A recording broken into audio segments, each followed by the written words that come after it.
Good morning, folks. Welcome to day 2 of the symposium. And welcome to all those who are streaming online with us this morning. I'm Tommy Barnhart, and I'm honored to be the chair of the Foundation Board of Directors. My day job is a consultant for rural health providers out across the country and around here in Colorado. And that's mainly small rural providers, small rural hospitals and clinics. And I also work on national health policy through the National Rural Health Association. So thank you for attending the symposium and to learn and share with us.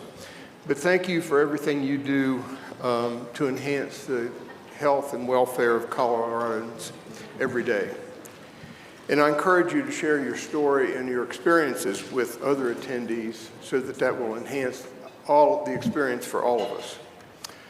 But before I go further, I want to recognize and thank the Foundation's Board of Directors for their service and ask any current and former board members to please stand and be recognized. Thank you.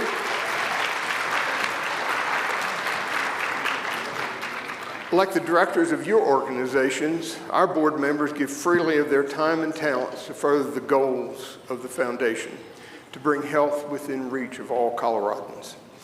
And I also want to especially recognize the Foundation staff and convey the board's appreciation for all that you do to make this symposium an informative and an exciting annual event, and for all that you do every day for Coloradans.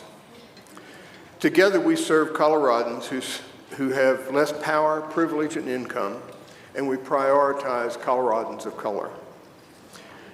I grew up on a small farm in southern Pennsylvania. Our farm was about 5 miles north of the Mason-Dixon line. And for those of you who forgot or never had civics, the Mason-Dixon line is the border between Pennsylvania and Maryland. And in the Civil War, it was the dividing line between the North and the South, although Maryland was technically neutral. Southern troops marched through our farm on the way to and returning from the Battle of Gettysburg. So although I grew up in that mostly white part of the North during those turbulent 1960s, I never considered my attitudes to be racially driven. We had all that we needed, but we were pretty poor. I didn't consider that I had either power or privilege. Fast forward through my college days in very rural Western Virginia. I was working at a hospital in rural Virginia in 1974, deep in the South. In that hospital cafeteria in 1974, there were 2 lines. There were no signs, but everybody there knew which one was for the whites and which ones were for the coloreds. But I still didn't believe that I was racist or privileged. And I'll tell you that brief history just to share that I didn't consider myself to be sexist, racist, or that I had power or privilege. It took me until I was 70 years old and a Foundation board member to realize that faulty perspective. I joined the Foundation board in 2017, and we were starting to change the direction of the Foundation. Each year we have a board retreat, and in that 2019 board retreat, we focused on racism and white privilege. And my eyes and my mind were opened.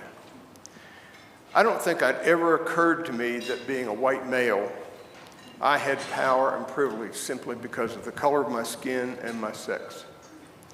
I thought that was a ridiculous concept. I wasn't racist or powerful or wealthy. But I discovered during that retreat that I had a lot to learn, and I've been learning ever since and continue to learn. I was president of the National Rural Health Association in 2018, and the NRHA's mission is to improve the health of all rural Americans through leadership, education, and advocacy.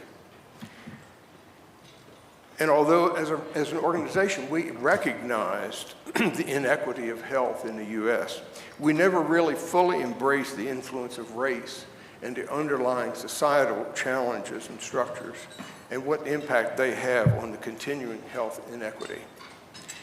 We didn't embrace it like the Foundation's board of directors does. We're still learning. We have a meeting next month that will focus on DEI, diversity, equity, and inclusion. Until a couple of years ago, I didn't even know what DEI was. I'd never heard of it. Now I'm convinced that DEI is a journey. It's a destination. It's not a box to check on your experience or on your qualifications list. DEI is not something you say you do or you're involved with. DEI must permeate your organization. I'm on the journey, the board is on the journey, the staff and the whole foundation is on a journey. We're learning along with you, and thank you for being here and, and being on that journey with us. As Karen said yesterday, we try to incorporate our principles in all that we do. Our principles are reflected in our grant making, investing, staff, and who we buy from. So check out on the Foundation's website a site holding ourselves accountable, and you'll see more information. Karen presented some of that yesterday in her talk, but there's more data there for us. We're trying to be as transparent as possible.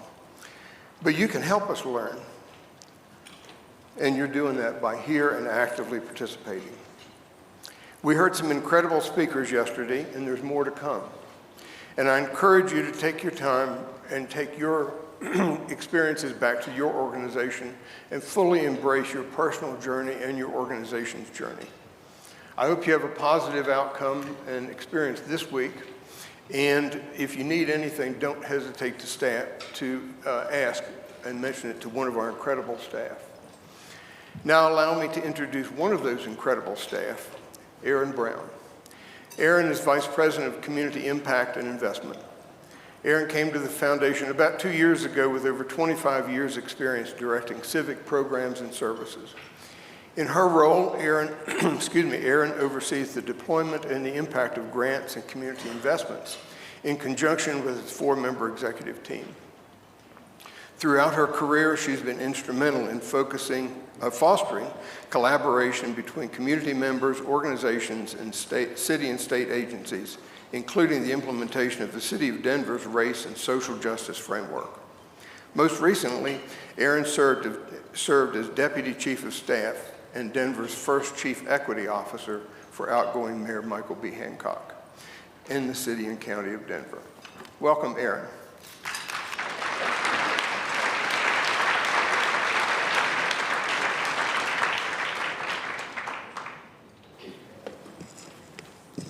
Well, good morning. How is everyone? Everybody's good? Yeah? So as we get started, I just want to thank everyone for a wonderful, exciting, energizing first day at the Colorado Health Symposium. It's been good. You know, this is a time for us as staff, and I absolutely want to thank the staff. It's all hands on deck. Our comm team works incredibly hard, and a lot of us we come in different phases and get to support and to help out. But I share that because this time is, it refills your cup. Like, it brings so much joy to be centered in community and to be able to continue to connect. So really good to see all of you this morning. And looking forward to day 2 of the symposium. So today's theme is centered around power in action. And so as we think about this, I'm going to flip to a slide because there's some things that really stand out for me as we think about how we transition into day 2 and really think about power in action. And so that slide is really centered around light. And I think it really resonated with me. So the time yesterday morning that we spent with Alejandro, he really spoke to, and all the activities that we did to get our blood flowing, right? We really spoke into the room that your voice, one is your power, right? And your voice is your light. And that really resonated with me. And just listening to some of the conversations that were happening throughout the room, I really picked up that it also resonated with many of us. And so, you know, when I really think about the power of listening, it also really truly allows us to learn. Listening is a powerful tool, and it's necessary to take action to center equity. And we also have the responsibility to listen to that light And when I say we have a responsibility to listen to that light, it's not just philanthropy, although we must, it's a must, but it's also being in community, right? You gotta listen to lift up, right? You gotta understand what that looks like. So I want our community organizations to be in a space of listening, of course, our policymakers to be in a place of listening, but then also all of us as like colleagues, citizens, and teammates, right? Really want to hold that value of listening.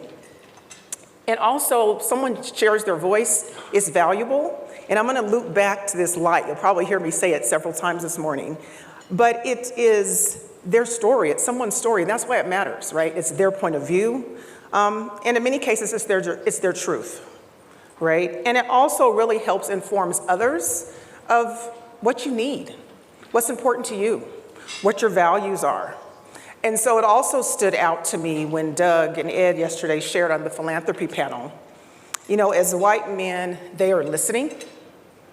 And that's so key in everything that we do, right? Because I think there was a question that was put out there really centered around stepping in the vessel that you came here in, how do you really lean into equity work, right? And I think they were very honest and transparent, and it starts with listening. And I think, and the other thing that really stood out, starting with listening, is because it was well said that you all as community leaders, you have the power. You hold that. And when you hold that, use your voice. And so I want that to stick with you and remember that as we continue to move through the day. The other thing about the philanthropy panel, you all had a lot of questions. So I learned from the comms team that I think we broke a record. It was the most questions we ever had for a panel at the Health Symposium. So super excited. So glad you were engaged and that you found the panel of interest. And know that we'll be following up because there were so many questions. We couldn't weave them into today. So be on the lookout for some other avenues for you to get some responses to that question. So definitely more to come. So as we open day 2 at the symposium, we'll be focused on how to take action through examples. We'll be talking with individuals and groups and really understanding how they're using their power and their voice to advance equity. And as a foundation committed to health equity, we have a responsibility to also lead with it and make it evident in all that we do. What we practice, what we understand, and how deeply we're committed to this work. And when I say deeply committed to this work, it's also not how we show up in community, but it's also how we show up behind our own organizational doors. And that starts with listening. So today at CHF, we don't make a single decision without community input and perspectives. From leaning into our public perception survey poll information that you had a chance to see some of it yesterday, how our program officers practice and engage in community, we understand that listening is a powerful and necessary tool to center health equity. So I'm going to ask, as we think about powerful tools, we did an activity yesterday around superpowers, our 3 superpowers. So did anyone have listening as their superpower? Yeah? A few folks did? Yes? And so just wanted to appreciate that, call it out, because it's what's going to continue to drive lifting up voice to really create power and consider, and really it's a critical tool to continue to move to action. And so one of the things that really stood out to me was the conversation and the keynote from Linda Villarosa. And she really spoke to listening to people. And one statement she said around the power of promoting human-centered approaches by listening, right? Like that just really resonated with me. And I think in these spaces and the work you do every day in your communities and what we want to lean into and listen to, that's really what it is. We need to understand the needs and perspective of those that we exist to serve. And it was also apparent in her keynote, if healthcare practitioners just listened, would we have better health outcomes for Black women and families? This is why we must create inclusive environments. We must understand diverse perspectives. We must consider where and how practices are originated, which she really spoke to, knowing that many practices are rooted in white supremacy culture, recognizing that practices are also centered in myth, And so we must really work to promote mutual understanding that will lead organizations to develop equitable policies and practices. We must listen deeply and critically examine what we've been taught. It might what we've been taught. It might lead to unlearning practices that continue to create inequities. And so I think that was a consistent theme and the opportunity we had to really sit and listen, and also the conversation that Amy moderated with Linda Villarosa as well. So we got a lot of unlearning to still continue to do. And so also recognizing this is tough work. And we heard many times in discussions yesterday, although it's tough, it's absolutely necessary to do equity work. To develop and implement strategies that center health equity for all Coloradoans, equity can't be something that we tag on at the end. As Karen said yesterday, it can't be a trend, and it certainly isn't a moment in time. It can't be incorporated as an addition to a strategy. It has to be at the center of it all and in everything that we do. So to that, we have to listen intentionally for this as we talk about strategies to advance health equity.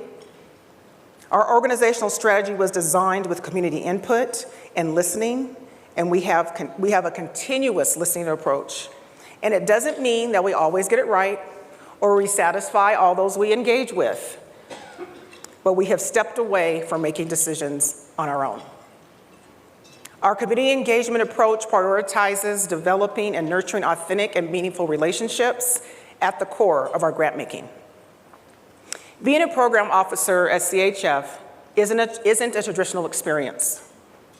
As that, it is meant to relearn, it's meant to be committed to relearning and unlearning, and we want to be deep in how we develop relationships that last and produce societal change while balancing our funder and grantee power dynamics. So we had opportunity to talk about what that can look like, right, when we did our philanthropy panel yesterday. And so we keep that present as we step into this work and as we step into community. And again, not something we always get right, but we strive for a balance by prioritizing relational aspects of our work, and almost everything we do is in service of equity. So it is my hope that it was helpful for you to kind of hear this linkage from where we started yesterday, right? And the power of voice and why listening matters and how it helps us become better, right? Not just better as people and how we're informed, but how we continue to grow and center and be on this journey of advancing health equity for all. So there is much power in your voice, and I want you to hold to that. And so I want to leave you with the final quote as we get ready to walk through some of the daily lineup items. And it's something that's popped into my memory as I really reflected on yesterday, and then also thinking about what's ahead today. And this is a quote from Malala Yousafzai. Most of you know she became an author at the age of 16. She gave a speech to the United Nations on July 12th, 2013, which is now otherwise known as Malala Day. But the quote that really stood out for me as I think about this journey and this path we're on, and how we want to continue to lift voice and move power, and that your voice is the light. We realize the importance of light when we see darkness. We realize the importance of voice when we are silenced. And so what I want you to take away, I hope what you heard and what you take away from today is remember your voice has light and it holds power. So with that, I am going to transition us and walk through the day a little bit, talk a little bit about today's lineup. So yes, we have another action-packed day for you. So we'll get started this morning. We'll have a panel and a keynote. So a couple of things you look forward to. We'll have a panel on the East Colfax collaboration for critical change. And the East Colfax corridor is one of the most unique and diverse areas in the United States. And so you'll get a chance to engage with folks, with community leaders that have used their voice to ensure that they're part of the process and not left out of the process. We also will have, once again, multiple exchange sessions, so be on the lookout for those. I'll just channel my inner Karen, use the QR code, but there's lots of wonderful activities that are going to be happening throughout the day. We will also have program office hours again. Which will be at 12:30. We'll have some great afternoon exchange sessions. You heard us talk some yesterday really around policy. Heard about we need policymakers to listen, and so our policy team is hosting a policy reform lunch today. So if you can join them, it'll be an interactive session. They'll have an opportunity to understand how policy is made and really want to hear from you on what's working well and what challenges that you continue to encounter as you're trying to make your voice heard to policymakers. So the opportunity for you to join that. And then this afternoon, you'll have an opportunity to meet Dr. Juana Bordas, and she is an expert on leadership and diversity and the advancement of Latinos and communities of color. And she'll have an opportunity to discuss her book, The Power of Latino Leadership, Culture, Inclusion, and Contribution. And we'll also have our opportunity to have a book signing and have some time with Dr. Bordas as well. This afternoon, we'll have a daydreaming activity with Carrie Joy. So lots of things to look forward to. There's yoga, we'll feed you well, we'll have a great dinner reception, and of course, we'll be having the infamous dance party. So I hope you all are all ready to go and ready to engage in that. So also, as a final reminder, we talked some yesterday about the equipment on your table. So I just want to remind everyone, keep your earphones. I want you to keep those, but leave the receivers. Okay? So let's make sure we leave the receivers on the table so we'll be able to continue to use those throughout the day. And so with that, I am so excited to transition and share the stage with the Dream, Create, Inspire Tour team. So as you know, yesterday we spent some time talking about well-being and our superpowers, and they've put something fabulous together. So I'm really excited to hear what's on the playlist this morning. So welcome.